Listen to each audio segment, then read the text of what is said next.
नमस्कार फ्रेंड्स। पिछली वीडियो में मैं बताया था कि हाथ में कौन से चिन्ह होते हैं जो अच्छे प्रभाव देते हैं। आज हम अशुभ चिन्हों के बारे में बात करेंगे और प्रभाव क्या रहता है, कहाँ पाए जा सकते हैं और उसका क्या प्रभाव होता है। सबसे अशुभ चिन्ह माना जाता है क्रॉस चिन्ह। ये हाथ में पाया जाना काफ़ी अशुभ हो जाए। जिस स्थान पर ये पाया जाए उस स्थान के अशुभ फलों को बढ़ा देता है, जबकि शुभ फलों को काफ़ी कम कर देता है। तो क्या ये हाथ के सभी स्थानों पे अशुभ होता है? वास्तव में ऐसा नहीं है, क्योंकि यहाँ हमने बात की शुभ चिन्हों की बात कर रहे थे, हम स्वास्तिक की बात कर रहे थे। ये जो चिन्ह है वो इस तरीके से होना, ये स्वास्तिक का आधा रूप होता है। इसलिए बृहस्पति पर्वत पर क्रॉस चिन्ह सदैव शुभ माना जाता है। धार्मिक गुणों को बढ़ा देता है, गुरु तुल्य गुणों को वृद्धि करता है। बृहस्पति में या बृहस्पति की उंगली में क्रॉस चिन्ह होना बहुत शुभ माना जाता है। यदि अगर ये इस तरह का सा हो तो बहुत शुभ माना जाता है। यदि पूरा स्वास्तिक दिखाई दे तो निश्चित रूप से बहुत ज़्यादा शुभ होगा। क्रॉस चिन्ह का हाथ में होना बृहस्पति पर्वत लिए काफ़ी शुभ है। शनि पर्वत पर शुभ चिन्ह होना ये शनि के गुणों को बढ़ा देगा, अवगुणों को। अगर शनि पर्वत की उंगलियों में भी आपको ये दिखाई दे तो ये अशुभ फल दिखाई देगा।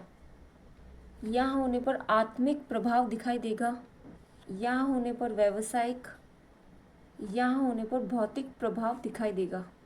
यहाँ पर क्रॉस चिन्ह होने पर धन की कमी दिखाई देगी। ऐसे व्यक्ति को संघर्ष बहुत करना पड़ेगा व्यावसायिक रूप से, और यदि शनि के संबंधित वो काम कर रहा है, अधिक परेशानियों का सामना करना होगा। धन के संबंधित दिक्कत ज़्यादा होंगी। यदि ये भाग्य रेखा के अंतिम छोर पर पड़ता है तो ऐसे व्यक्ति वृद्धावस्था में अधिक दुखी रहेगा। यदि सूर्य स्थान पर चिन्ह हो तो मान प्रतिष्ठा की अधिक कमी रहती है। नौकरी ठीक से नहीं कर पाता ऐसा व्यक्ति, बार बार छूटती रहती है। और अन्य प्रकार की समस्याएं भी सूर्य के संबंध में देखने आती है। यदि ऐसा व्यक्ति राजनेता है, उच्च पद तक पहुंचते पहुंचते फिसल जाता है, तो राजनीतिक दृष्टि से भी ये बहुत अशुभ चिन्ह माना जाता है।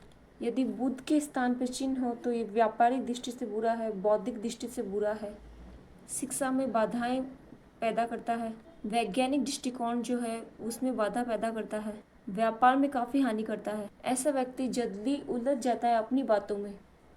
यदि क्रॉस चिन्ह मंगल पर्वत के यहाँ हो तो काफ़ी अशुभ फल दिखाई देते हैं। ऐसा व्यक्ति हत्या, गुस्सा, आक्रामकता के गुण उसमें बढ़ जाते हैं। ऐसी स्थिति में ऐसे व्यक्ति बहुत बढ़ जाती है और ये खतरनाक हो सकता है। क्रूरता अधिक हो जाती, दूसरों की हानि या स्वयं की हानि करता है, देर नहीं लगाता। अगर चंद्र पर्वत पर आपको क्रॉस दिखाई दे तो मानसिक स्थिरता, मानसिक रोग दिखाई देते हैं। मानसिक स्थिरता, मानसिक रोग। यदि राहु के पर्वत पर आपको क्रॉस दिन दिखाई दे तो ऐसे व्यक्ति को घबराहट ज़्यादा होती है। ऐसा व्यक्ति काफ़ी संघर्ष करता है, अपनी युवा अवस्था में बहुत ज़्यादा संघर्ष करता है। ऐसे व्यक्ति को धन अर्जित करने में काफ़ी दिक्कत आती है। यदि शुक्र पर्वत पर क्रॉस चिन्ह दिखाई दे तो प्रेम संबंध का बार बार टूटना, अधिक वासना का होना या इसी प्रकार से और समस्या हाथ में दिखाई दे सकती है।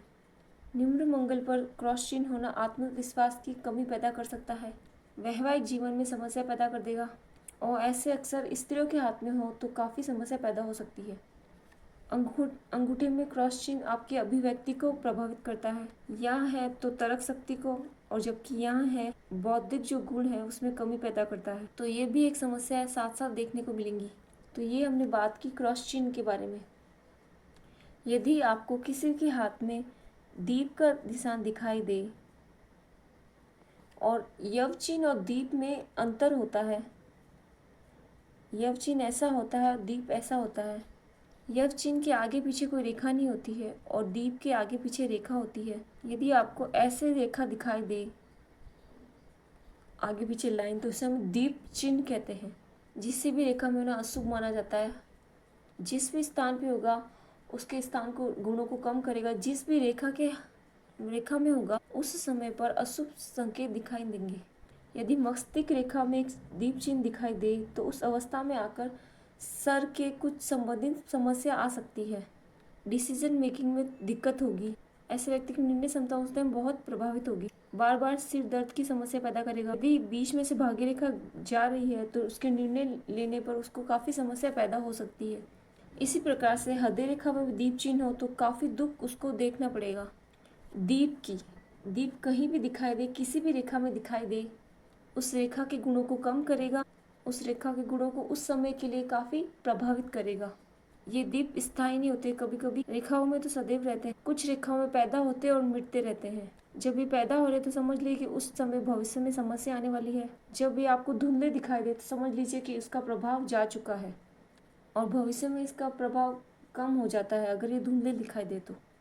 दूसरा हमें दिखाई देता है वृत्त का चिन्ह। ये भी काफ़ी अशुभ माना गया है। अगर ये सूर्य के स्थान पर बना हो तो ये काफ़ी उन्नति और प्रगति माना जाता है, शुभ माना जाता है। अब आप बोलते होंगे कि हाथों में वृत्त चिन्ह कैसा दिखाई देंगे, लेकिन बहुत सारे हाथों में वृत्त चिन्ह दिखाई देते हैं, लेकिन ये बहुत अशुभ चिन्ह माना जाता है। सूर्य पे होना ये काफ़ी शुभ माना जाता है। हृदय रेखा पे वृत्त चिन्ह हो तो उनकी आंखों की रोशनी भी जा सकती है, उस अवस्था में जा सकती है, ये बात भी निश्चित है। सूर्य के यहाँ पे होना काफ़ी प्रतिभा प्रतिष्ठा बढ़ाता है, लेकिन आंखों की संबंधित परेशानी पैदा करता है। अगर इसमें निशान भी रहता है तो विशेष रूप से ये शुभ चिन्ह माना जाता है। बहुत जबरदस्त कीर्तिवान व्यक्ति, प्रसिद्धि वाला व्यक्ति उसे माना जाता है। अन्य किसी भी स्थान पे होना ये अशुभ माना गया है। काफ़ी अशुभ परिणाम इसके देखे गए हो यदि ये। इसके अलावा जो हाथ में अशुभ चिन्ह रहते हैं वो है आड़ी रेखाएं। आड़ी रेखाएं जिस किसी भी हाथ में दिखाई दे, ध्यान दीजिए कि हाथों की लकीरें ऊपर की ओर है होना, ऊपर से नीचे की ओर। कोई भी रेखा उसमें विरोध पैदा करती है तो ये अशुभ परिणाम देगी। क्रॉस भी बुरा प्रभाव देता है, लेकिन आड़ी रेखाएं काफ़ी बुरा प्रभाव देती है। मान लीजिए कि आपको इस तरह से रेखाएं दिखाई दे तो ऐसे मामले में बृहस्पति के गुणों में काफ़ी कमी आ जाएंगी। वह काफ़ी अड़चने पैदा करेगा अगर वो गुरु संबंधित काम करता है। यदि वह धार्मिक शिक्षा से जुड़ा, यदि वह आचार्य है तो वो काफ़ी परेशानियाँ अर्जित करता है, काफ़ी परेशानियाँ अनुभव करेगा। यदि आपको शनि उंगली पर ऐसी सीधी आड़ी रेखाएं दिखाई दे तो ये काफ़ी शनि पर्वत के लिए अशुभ होता है। कुछ लोगों के हाथ में आपको सभी उंगलियों में आड़ी रेखाएं दिखाई देंगी। ऐसा व्यक्ति बहुत संघर्ष करता है, सफलता प्राप्त करने में काफ़ी दिक्कत आती है। अंगूठे में आपको काफ़ी आड़ी रेखाएं दिखाई देंगी। ये व्यक्ति तर्क की जगह कुतर्क करने लगता है, या फिर ऐसा व्यक्ति तर्क द्वारा अपनी बातों को सिद्ध नहीं कर पाता। शुक्र भी इससे प्रभावित होता है। अंगूठे में आड़ी रेखाएं प्रेम की कमी को दर्शाता है, प्रेम की बाधाओं को दर्शाता है। ऐसे व्यक्ति को प्रेम विवाह करने में काफ़ी दिक्कत आती है और वैवाहिक जीवन में भी काफ़ी दिक्कतों का सामना करना पड़ सकता है। यदि किसी व्यक्ति को चंद्र पर्वत पर आड़ी रेखाएं दिखाई दे तो ऐसे व्यक्ति को मानसिक परेशानियां काफ़ी पैदा हो सकती है।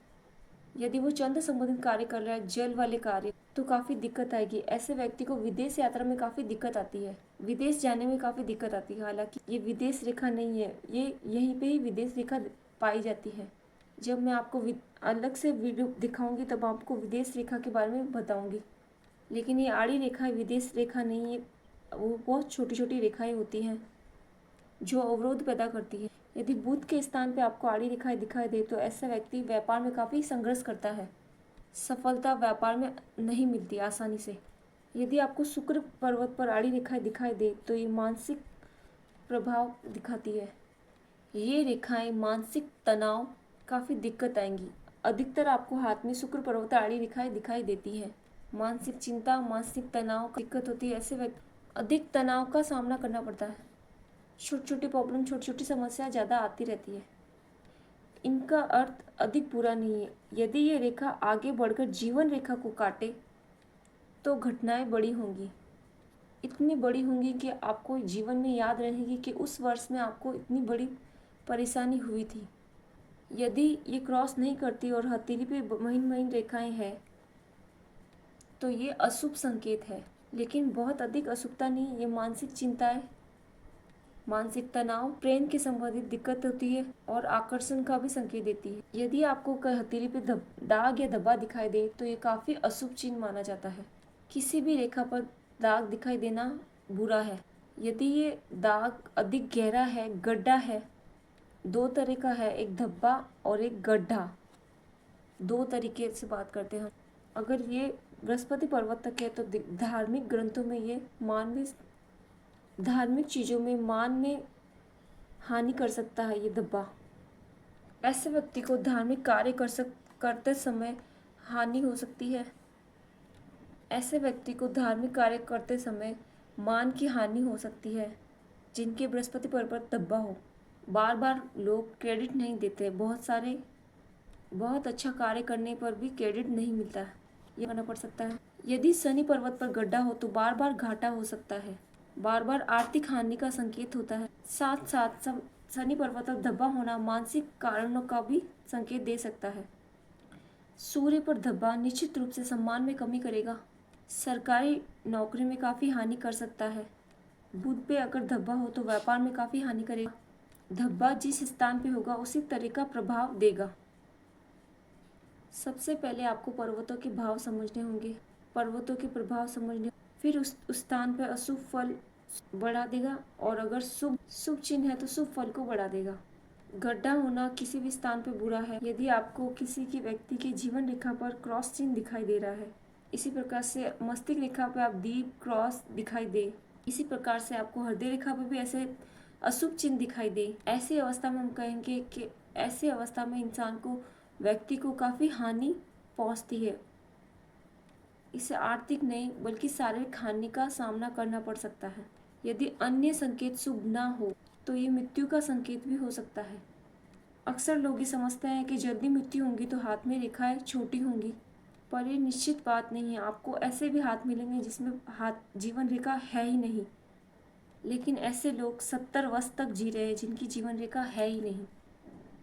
ये रेखा छोटे होने से आयु रेखा छोटी हो जाएगी ऐसा नहीं कह सकते। हमें बहुत सारी चीज़ों का मिश्रण लेना होगा। हम क्रम अनुसार चीज़ों को जोड़कर फिर बाद में फल कर सकते हैं। यदि आपको गड्ढा सब जगह दिखाई दे तो ऐसे में हम मान सकते हैं ये मृत्यु का संकेत है।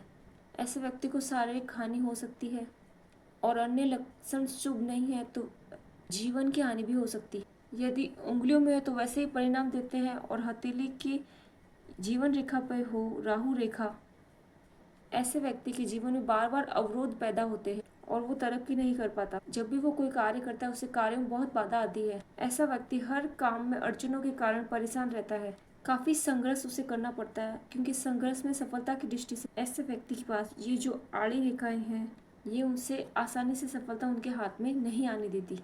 ये हमने पढ़ा अशुभ संकेत के बारे में, अशुभ चिन्ह के बारे में। अशुभ चिन्ह बहुत से हैं लेकिन हमने इनके बारे में पढ़ा और मैं आगे आपको वीडियो में बताती जाऊंगी। इन्हें ढूंढ लेना आप हथेली में, आपको ये कहाँ दिखाई दे रहे हैं। अगली वीडियो में हम रेखाओं के बारे में पढ़ेंगे कि हम रेखाओं कैसे अध्ययन करें, कैसे पढ़ें और हम उनको समझें। एक एक रेखा को आप पढ़ेंगे तो आपको निश्चित रूप से बहुत अच्छे से समझ में आ जाएगा। तो मिलते हैं अगली वीडियो में। आप हमारे चैनल पर नए हैं तो हमारे चैनल को सब्सक्राइब करना ना भूलें। Thank you so much for watching.